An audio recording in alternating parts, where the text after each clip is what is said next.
1. And we are live. Guys, thank y'all so much for taking the time and joining us. And so for the class that's going to be watching this, you get to see the Career Services Office. And so let me introduce the folks that are on the screen. So in upper corner next to me is Dr. Paul Pettit. And then below Dr. Paul Pettit is Dr. Jerry Lawrence. And directly below me is someday the Dr. Stephen Brown.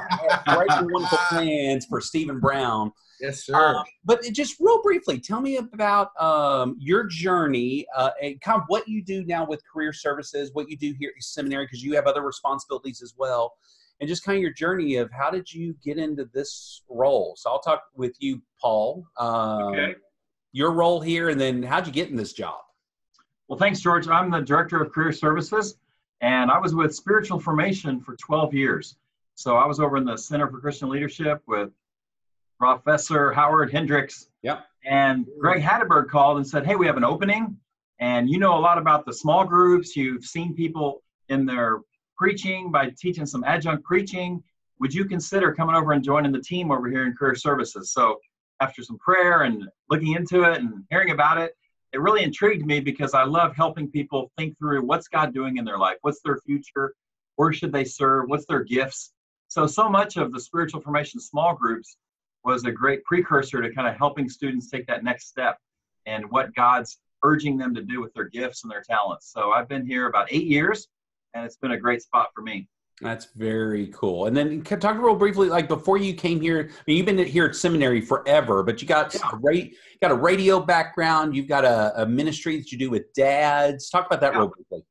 Well, I wanted to be a sportscaster. I love sports, and I wasn't good enough, to star in sports or make the teams, but I wanted to describe the action and be in the locker room. So I wanted to be in the sportscasting, but I really got involved in Christian radio stations and working at Christian broadcasting. And everybody that's on Christian radio went to Dallas Theological Seminary. So my road led here, and I came in 1992, so I've been here 27 years at Dallas Seminary. And yeah, my passion is for helping families and especially fathers. So I love speaking and writing to dads and families. That's a real passion of mine. That's awesome. That's awesome. So we'll just go directly below you, Paul, to Jerry. So Jerry, same question. Tell us a little bit about your ministry background, but then also how'd you get involved with what you're doing now? I originally came to DTS as a student. When I got into almost my last semester, I ran out of money. Didn't we all? I started working in the admissions office, and my first job here was data entry. So that was my first job, and then I worked in a lot of what I did with admissions was as an admissions counselor, and also with the special events, the preview days. We called them Discover Dallas back then, so I organized all of those. And so I did that for about 15 years, and then I'm not good with the timetable. I've been here for 28 years. I got my doctorate in 2005 and have been teaching for 16 years. And I moved over into the alumni office. I love working with students. I love the aspect in the admissions office of being with prospective students, trying to see where God is leading them, and then worked with students as a professor and got to know a lot of students there. And then when I was a possibility to come into the alumni office, I thought, I already know all the students came and visited and decided to come, and then as students. And so it was a very natural role for me to come in. And it's the first time we've had a woman to lead our women alumni, but I also work with our MA students and in all of the degree programs. And so I do a combination of all of that. And we all kind of can fill in each other's role as needed. But that was my main reason for coming. And so that's how I got here. How I got to seminary, I don't know if I'm interrupting you. No, go for it. I had been in the business world and decided to come here. And while I was a student, started a church plant with my pastor, and he goes, well, you're in seminary, why don't you be the children's director? And I was like, okay. So then I started working and started Isn't that how we always get recruited? it's great.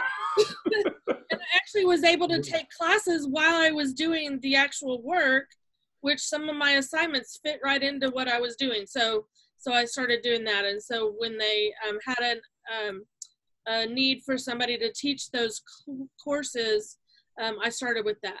That's cool. Very, very, very cool. Well, and Stephen Brown, you're the new member of the team. So tell us a little bit kind of your journey as well. Well, let's see. I finished Dallas Seminary in 2005. I'm not going to tell you when I started, but that's when I finished. I finished in 05 with a THM, and I was already heavily engaged in ministry. And the last 8 years, I was called to be a pastor of Greater Bethlehem Baptist Church. And I actually found out about Greater Bethlehem through our ministry opportunity listing. Kevin Hawkins was instrumental in informing me and introducing me to the church that I'm now the senior pastor. Well, Kevin Hawkins transitioned to Southern Bible. He is an administrator of Southern Bible Institute in Southern Dallas, and this position became available. Received a email from Dr. Paul Pettit, and let's say December of 2018, I joined the team in the Alumni and Career Services. And it's a lot of fun. I'm helping graduates to make that transition from academic to ministry, and meeting a lot of students and meeting a lot of professors as well. A lot of new faces around it since I finished way back in 05. But it's been a wonderful journey, just getting acclimated to this office. That's awesome. And also I harassed you as well about taking this job too. So yes, you did. well, Stephen, I want to talk about this just real briefly, because you're a full-time pastor and you're preaching every Sunday. You're overseeing ministries. How do you juggle it? How do you juggle a full-time pastorate with also ministry here at the seminary? Let me humbly boast. I preach every Sunday, 2 times on Wednesday, and I also teach a class on Sunday before worship. Did y'all add all that up? But wow. Yeah, it is a rhythm. The Lord has given me a rhythm with kids' activities, taking care of the home and the church. All of the people that I serve are very gracious. And although there's a lot of demands, there's a lot of grace. Yeah. And so when I was offered the opportunity to join the team, I immediately talked to leaders at our church, and I asked them, is this something that we can do together? And they say, yeah. So they allowed me to adjust the in-office time. I still got to do all of my visitations. I still got to do all things that are expected. But just sitting in the office, that was some grace was given there. And the same at my house with my family. I told my wife and my kids, Daddy has a great opportunity. How do y'all feel about that? And they were like, go for it. And so it's a lot of grace. It's a lot of mercy, but it's a rhythm that we found. And even now in the summer times, it's even greater. My kids are with me today. So it all kind of works out. Yeah. Oh, very cool. Well, we're so glad to have you on the team. Yes, sir. Well, so why I have you here today is we're talking about getting a job. So we come here to seminary, and maybe it's a situation where we're, as a student, we're looking for a job when we get out of here, or it might be a situation where I'm on staff at a church and I'm looking to hire somebody to come on staff with my church. So really, students watching this can really take it from either perspective. So, Jerry, I want to start off with you we always think about resumes. I think that's the very first thing we think about is, I got to get a resume together. So if you kind of tell us just real briefly, what makes a great resume, and what do churches look for in a resume? Sure. I think one of the things is something that looks up to date, like not an old format. So I would look at examples online. We've got some templates online that walk you through exactly the things that you're looking for in a resume. And what I explain almost every time I meet with our soon-to-be graduates, or even those that are out in the field looking for a position, you have to put down. In a ministry resume, it's going to look different than a business resume. So you have to put down things that seem I don't know, off base if you were doing a one-page business resume. That's totally different. So ministry resume, they're looking at who you are as a person, because you're going to fit into their church ministry. Character is a big thing. So in your resume, you put things like your ministry philosophy, your strengths, your strengths and your gifts that you bring to the position. So so you'll still have your work experience there, but you'll also have a section on ministry experience. And if you like step back and look at it at a 1,000-foot view, you want it to be well laid out, very organized. Put your education up front. That is going to be one of the driving things that gets you hired at a church, especially when you've been trained and maybe some other people haven't. So those are some things just off the top of my head. Okay. Yeah. And like, is there anything that I need to, like, should I have a picture on there? Should I have a picture of my family? How much personal information should I put on there? Sure, definitely. I would say to put a nice picture of your family. It doesn't have to be a professional one, but something that shows them who you are. We kind of joke about, don't put, playing poker at the table or, things like that.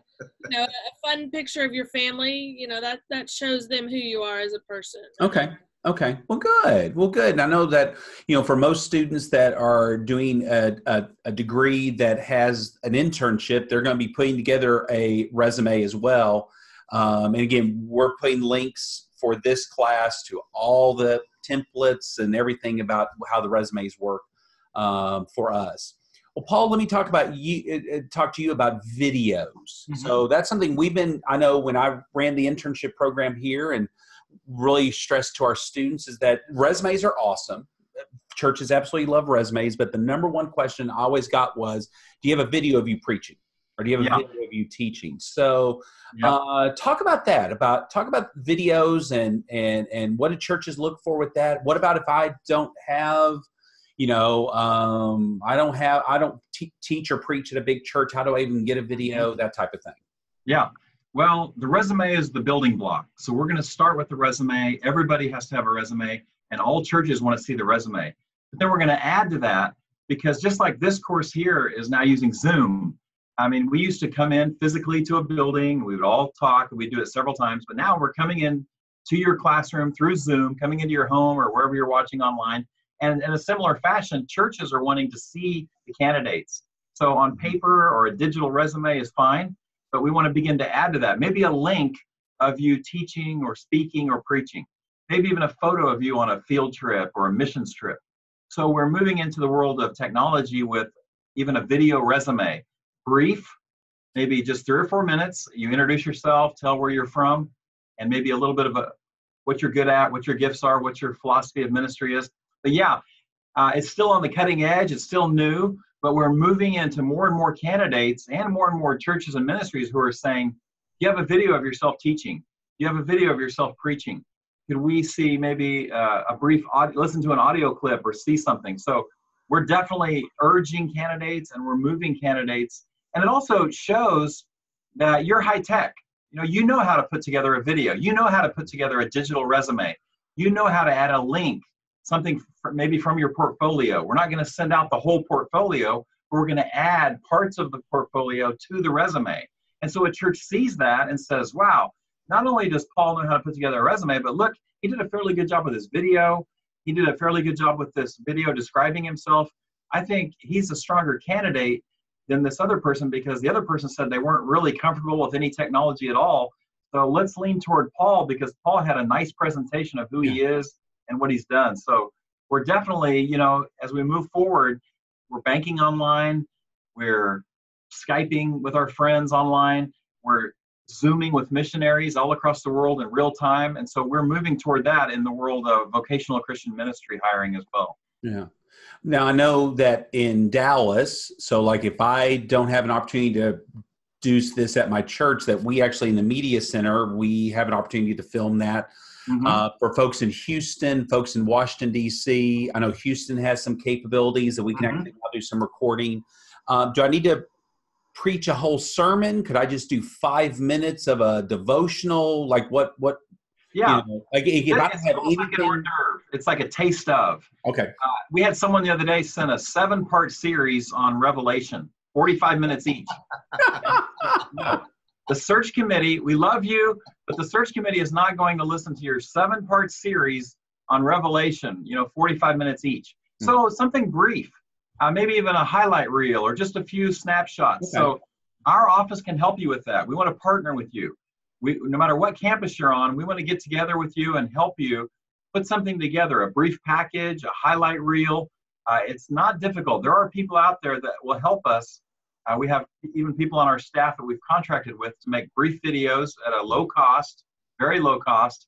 So contact us, make an appointment with us, and we'll walk you through how to build a brief devotional, a brief video resume that could really set you apart from other candidates. Okay. Well, good. Well, so I've got a resume.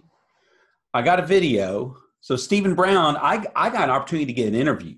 Yes. So how do I prepare for that? And I'm going to go from two perspectives. For me as a candidate, how do I prepare for that? What do churches usually ask in interviews? And then again, I'm going to turn it a little bit as well of maybe I'm watching this going, man, I need to hire, I'm on staff at a church. I need to hire somebody. Maybe what are some good questions on the interview processes of doing an interview? So yeah, talk about the interviewing process. How does that work with the church? I think one of the first things a candidate has to consider is doing a little research. And as you're considering whatever this church that you're preparing to meet with, go ahead, check their website out. I'm one of those guys. I would actually consider visiting the church and just try to get an idea of the culture of the ministry. Because as much as you want them to hire you, you want to make sure that you're a good fit for them. And this is a place that you want to bring your family if you're considering relocating your family to this place. So do some research. Find out what their vision is. Is it in alignment with what the Lord has called you? Then look at their core values. Look at some of the things that at how they do what they do as far as ministry day to day. What's important to them? It would be unfortunate if you have a passion for missions and you are going to a church that's really not their skill set. That's really not what they're passionate about. So do your research and try to learn as much about the history and the culture of the church as you can. Now, when it comes to fine tuning that's what we're here to help you with. And so we want to have you come in and just, go through some mock interviews, if you will, because we have some things that we do that we perhaps don't even realize. Some of the things I used to always say, and ah, and and it's okay when I'm just talking to friends, but when it's really time to sit down to do an interview, you want to be clear and decisive. You want to have that confidence that you are the best candidate. Now, as a person hiring, here's what I'm looking for. I'm looking for a young man, young woman who has literally invested the time and can communicate with me why they would be the best fit for this position. And again, it sounds like you're selling yourself, but you really are selling yourself. You want to demonstrate to them that I am the best person for this position. So I'm looking for someone who has done the work, that is coming to me, answering some questions. Am I a person of character? Yes. Am I a team player? Yes. Can I solve a problem? Yes. Am I bringing a bunch of, I hate to use this term, but a bunch of baggage into this position? No, I'm not. I'm working through my personal, emotional, relational issues. And so when I come to you, hey, I'm all in. I'm coming ready and able to serve and to impact and to help move this position and this church where you want it to go. So, I've interviewed a lot of people through my years in ministry, and something as simple as being ready for the interview. Meaning, I know what I'm interviewing for, I'm clear on the position, and I'm going to have some questions that I'm going to ask you as you interview me, which demonstrates I'm really all in for what this position is. Yeah, absolutely. Absolutely. Well, I'm curious one thing with the interview questions. So our church is going to ask me a lot of theology questions of, how many dispensational ages are there? And nuances of these different things. Yeah. Well, Paul made a reference. That was my Revelation series that I sent, the 45 minutes. Yeah, very likely dispensationalism will not come up, but they will ask you about your previous ministry experience. Okay. They will ask you, where have you been serving even while you were a student? Because that speaks to your willingness to be developed, your willingness to be a part of a team. And a lot of times, we go to seminary and we take off our ministry hat. Seminary gives you an opportunity to get kind of on-the-job training. So they're going to ask you, what have you been doing? What are some projects that you've worked on that you've taken from vision to fulfillment? What are some challenges you had to work through with a difficult person on the team? All those questions are fair game. Very likely they want to know about your conversion experience, about your maturation, how you've grown in the Lord, other things related to that. They probably won't get too deep into if you are pre-tribulation, rapture, nothing like that. But it's important. You never know. If you make it to the second round, then perhaps those questions may come up. Okay. Yeah, absolutely. Absolutely. Well, I hear about this thing called a job board. And I know it's even kind of confusing at DTS because there's lots of job boards. Sometimes it's a job board and it says, it's for a job at Dallas Seminary. And then I know there's an internship job board, but y'all also have a job board. So Jerry, could you walk us through how does that work with the career services? And I guess at what point in my academic career do I need to start thinking about, okay, I need to get stuff up there on the job board? Sure. It's good I'll answer that last question first. It's good to start that process maybe in the semester before your last semester. Okay. Start posting, and our job site is different than the others because people, churches and ministry organizations around the world and around the US, but also around the world, are looking for DTS grads, and they will contact us and say, we want a DTS grad in this position. So those are all coming into our office. We post them on our job board, but it's not a job board that everybody can see. You have to sign up for placement, and that basically is filling out an application. And that application, you'll be answering questions like, do you prefer working in a large church or a small church? Urban, rural, just all different kinds of questions. What denominations are you comfortable with? All of these questions you'll answer that. And then on the other side of things, the churches are doing the same thing. They're answering, hey, we're a small church in a small town. We're Methodist denomination, whatever it is, the denomination. We've been around this long. They answer a lot of different questions. They post their doctrinal statement too. So you've got both, and then it ends up being what's the best fit for both. And so on the site, so once you are fill out that placement application and you're approved through our office, we have to verify you're actually going to graduate or you're an upcoming graduate. When we find a position that works for what you're looking for, we will match that up and send you an email and say, hey, we just sent your resume to this organization. Look it up online, and you can go and look it up on the job board. We also send, we used to mail out resumes. We used to mail them out physically, hundreds and hundreds of resumes. But like we've been saying, we're doing all of this electronically now. So we send the organization, the ministry or the church, whatever it is, we will send them an email that has a link to your resume. So your resume is confidential. It's not online anywhere where everybody in the world can access it, but we send them a direct link to your resume so that they can go in and then download it, and they can print off however many copies they want for the search committee, and then they will be the ones to contact you. Okay. So they find, maybe they get 5 or 6 resumes, and they decide, I'm going to follow up with these top 3. And so if you're one of those, they will contact you.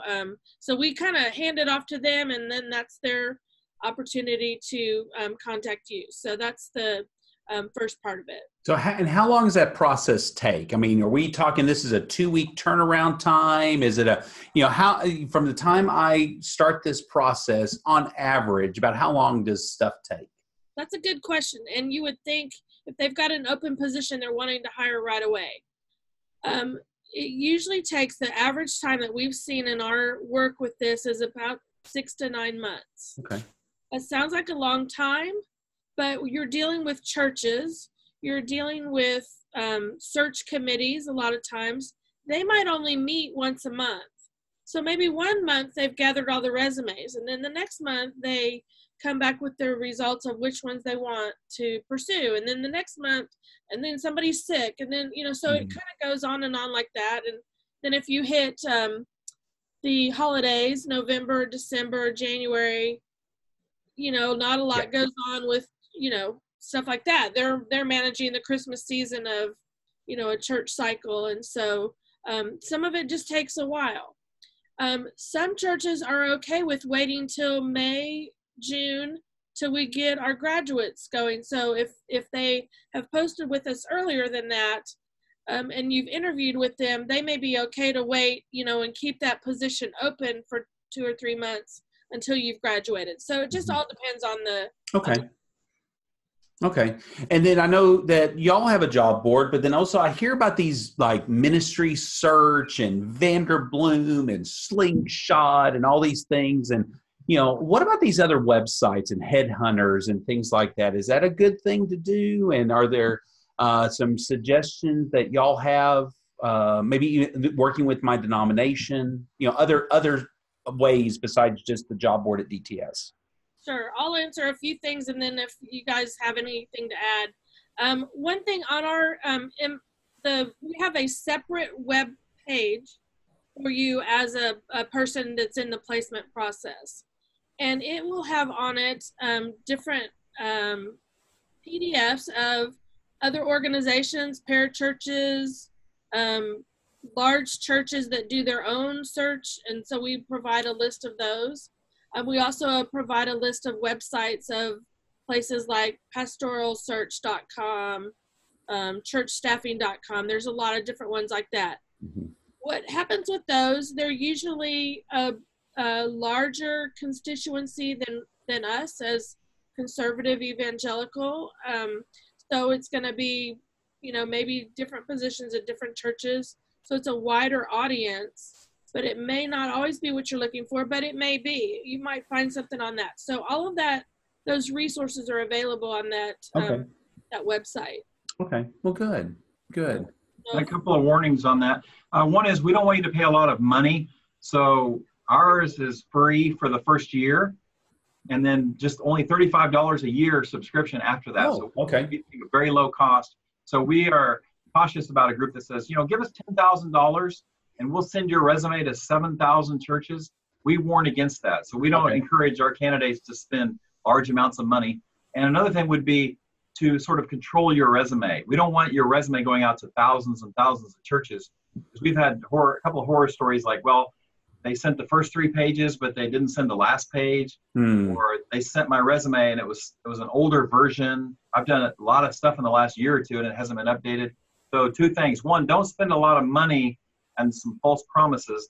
And second of all, try to control your resume where you're just sending it out to churches and ministries you really want to go to, not just broadcasting your resume to thousands and thousands of groups. That's smart. That is a smart thing. Well, you talked about money. So Paul, I want to talk about this because I'd love to be able to work for free because I just love Jesus and I love the local church. But sometimes it's awkward when you talk about, salary and benefits and what's even fair, those types of things. So wisdom of how do I talk salary and money? Well, you're exactly right. We think of it as gasoline. It's explosive and it doesn't need to be it doesn't need to be out of bounds. It needs to be kept in its proper container. So compensation would come up toward the middle or the end of the conversation. We don't want to lead with it. Hi, I'm Paul Pettit. How much does this position pay?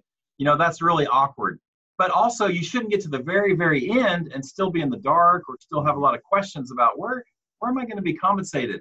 So about the middle of the conversation, it's the church or the ministry's responsibility to bring up the topic. So they should say, by the way, are you aware of the remuneration? Are you aware of the benefits? So it's the responsibility of the church or the ministry to walk the candidate through how much is this pay going to involve. And if that doesn't happen, then the candidate should bring it up toward the end of the conversation after a phone interview, maybe a Skype interview, and then definitely an on-site interview. We don't want any of our candidates to be left wondering or left in the dark. Well, I guess I'm just going to accept this position and not really know how much it pays. But when we get into compensation package, it's much more than just salary. So we'll be talking about paid time off, vacation. We'll be talking about medical, dental, vision. So we want candidates to be really up to date, and we have lots of handouts on that. We've got compensation guides that are put out that are nationwide, that are up to date for different regions of the country. We had someone recently that said he was so excited because he was going to get a $60,000 compensation package. So we said, well, that's great. Praise the Lord. We're really happy for you. $60,000 compensation package. That sounds good. Where are you going? And he said, well, we're going to Orange County, California. Wow. Well, he may need more than that in Orange County, California. You know, gas is $5 a gallon. Milk is $5 a gallon. So we want to talk about relocating. Which part of the country are you going to? What's a healthy salary for that position? What's a healthy salary for that part of the geography? So there's a lot involved with compensation, and we're here to answer those questions. Okay. We want to provide accurate information. We don't want anybody to leave and be really confused on that or to be upset about that, because we believe here at Dallas Seminary that you're not going to get very wealthy in ministry, but you shouldn't also be on welfare or in the poorhouse because you're involved in ministry. We think you ought to get an adequate wage for your efforts. Okay. Okay. I want to ask this question to all three of you of what's the mistakes that you see our graduates make that you're just, thinking, golly, I have a chance to talk to students. Don't do this mistake. What's some of the mistakes that you see our students as they get towards the end of the degree? What are some of the mistakes they make, and how can they avoid that? That's for all three of you. Silence. I'll give one. I'll get this team started. Okay. We had someone recently that said, well, we didn't really think we would minister up in the Northwest, but we just wanted to go up there for a trip and interview with the church.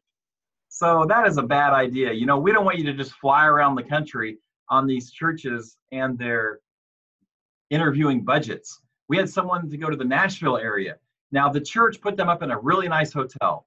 They paid for all their meals. They even brought a fruit basket and had the fruit basket in the hotel on the bed. And you can imagine the flights, the hotels, the restaurant meals. This was quite an effort for the church. And we got word back later, George, Dr. Hillman, we got word back later that this couple did not even write a thank you note. Wow. We were discouraged. So we tell all of our candidates, stay humble. This is an opportunity for you. This is a real honor for a church or a ministry to interview you and bring you in on site. So watch out for pride, maybe leading with the interview. Hey, where will I be parking? And will I receive a cell phone? And can we talk about my extended vacation? So really go in with a humble attitude of I'm here to serve. And I'd love to hear more about this ministry. I'm amazed at what God's been doing in your midst, but I'm just here to find out if I'm a great fit, as Pastor Brown talked about. Is this a great fit? So kind of avoiding pride and presumption would be a couple of mistakes that some candidates have made in the past. Okay. Other mistakes. All right, I'm going to go on the opposite end of that, to where I've had students and upcoming graduates in my office and say, I just don't feel like I'm well qualified for that, or I'm, they're probably looking for somebody older or somebody with more experience or whatever it is. They shoot themselves down before they even get to the questions that an interviewer may have. And so as a ministry that is looking to interview somebody, they don't want to hear all of that. They want to hear, you know, your experience and not, like Paul was saying, not in a boastful way, but being realistic about what accomplishments you've done. The education that you've gotten here is beyond so many places, and so you can be confident in that, and not, you know, not come across prideful, but be confident in who you are. And if it helps you ahead of time to think about what questions they might ask and come up with some answers yourself, we've got a PDF on interview questions. So that's really helpful to go through and think through, okay, they might ask me that. What might I say in that situation? So. Okay. My turn? Yep, Stephen? One little statement. I want to speak against the mistake of impatience. And I get it. You've been studying 2, 3, 4, 5, 10 years, and you've invested a lot. You've borrowed. You've done a lot. Your family has sacrificed. And when you have that degree tangible in your hand, you want to show some signs for it. And so we have a tendency then to get impatient with the process. And I think that's a huge mistake. And I think impatience can make us accept a position that perhaps we're really not best for, or it'll cause us to forego a position that we don't have enough vision to see further down the line. You know, you may have to receive an entry, what you would consider an entry-level position, but the potential is great. Yeah. And so I just, you know, impatience has a way of making us not make the best choice.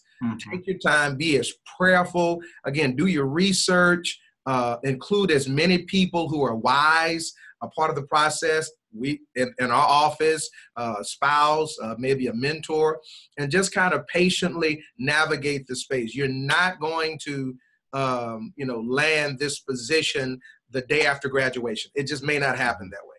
Yeah. And so be willing to make some tents, be a tent maker like Paul until the Lord connects you with the ministry that is the best fit for the church or the parachurch ministry and for you and your family. Okay. And watch God be glorified. Yeah, it's great words on that. See, I was curious, one of y'all would say, you know, I come to you middle of April. It's May graduation. I come to you middle of April. Can you find me a church? Yeah. But we have to move out of housing, and could you find me a church in right. a month? Yeah. So start early. Start the process early. Another thing is little mistakes that people make, like they get their resume and they, oh, well, look, that's my old cell phone number. Wow, that's no wonder no one's been calling me. I got my old cell phone number on there. Or, oh, look, that's not our address. That's where we used to live. So little mistakes, you know, oh, the interview was last night. The church called and said you didn't show up. Wow. You know, getting the wrong time for an interview, not showing up for an interview, or not preparing for an interview. Or again, little mistakes on a resume. So, you know, the resumes, the video resumes, you want to have several people look those over, get several sets of eyes on those. If I receive a resume and it's got 2 or 3 misspelled words, or it's kind of inarticulate, it says something about who you are, because the resume needs to be really, really accurate and really, really, you know, up to date and current. So watch out for little mistakes like that. Yeah. Okay. Well, good. Well, I'm gonna go off script on this final question because Stephen, you kind of mentioned this, and so I want you as a pastor. You're going to speak as a pastor in this thing. Again, the folks watching this video are a bunch of future ministers. There are people who are here at seminary, and so what would be words you'd have for them in the preparation to be the godly man or woman that you'd want to hire? So do you have anything, I kind of jotted down this question of just how to develop suggestions that you have. And let me preface this. I always tell people, if you're called to preach every chance you get. Amen. And you pick every chance you get. If you're called to teach every chance you get. You know, because you can't wait to the end of the seminary to say, oh, now I think I want to become a senior pastor if you haven't been preaching. But yeah, what pops in your head? I got to make it personal. I was called to preach, or I accepted my call to preach in the early 90s. And I remember that immediate call to preach as my mentor, father in the ministry said, was a call to preparation. And so immediately I became a sponge. And this is my advice for those individuals, male and female, is to really, find out who is doing the ministry model that you most admire, and just learn from their successes, their failures, and all that goes along with that. And even in the preparation of a lifetime of ministry, that's the part I had to accept. When I wrestled with going into ministry, I had to accept the fact this is not just something I'm going to do till I'm 30 or till I'm 40. This is a lifetime commitment. And so if you're going to go in it for the long haul, you got to look at those individuals who've done that and be willing to submit and to learn from them. And so I began to surround myself with individuals who had ministries that I admired, and I would talk to them. I'd call them. Now the generations has changed. You got to text them or email them or whatever, but build relationships, pursue relationships with individuals who can literally give you wisdom and wise counsel on the path that you seek to fulfill. And then here's the one I remember. I can't remember what, it may have been Dr. Hendricks said, or Dr. Swindoll said, read or get out of the ministry. And that's something that I've just really taken to heart. I'm always getting a book that I believe will help me push my pastoral ministry to whatever the next level. If it's an area of weakness that I have, even if it's a strength, I'm always trying to read and get more information that'll help push the needle even further. Last thing is I'm learning to make new mistakes. And so, which means I'm really taking the time to learn from the areas where I've fallen short. When it comes to preaching, preach as much as you can. Listen to yourself as much as you can. Here it is. Receive criticism as constructively as you can. And you got to have people in your life who tell you the truth.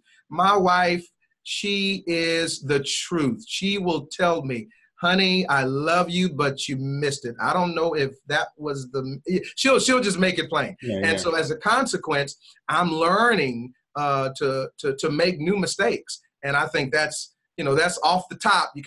That wasn't on my script there. Oh, no. It wasn't on the script. I know that. Yeah. I knew you could handle it, though. God bless you. Handle it, though. Oh, goodness. Well, and for folks watching this video on the Dallas campus, these folks are in Stearns, and great folks to come by, swing by. Below this video, we're going to have links to everything they've just talked about. So links to the placement office, the templates, everything that they've mentioned is going to be links below. And don't ever hesitate to call them as well. No matter where you live in the country or around the world, shoot them an email. What's like the generic email, like career service? What's the email address? Yeah, career services at dts.edu, or placement at dts.edu, or even alumni at dts.edu. We will respond within 24 to 48 hours. Awesome. Well, guys, thank y'all so much. And thanks for taking the time to do it. Thank you, Dr. Hillman. George. Right.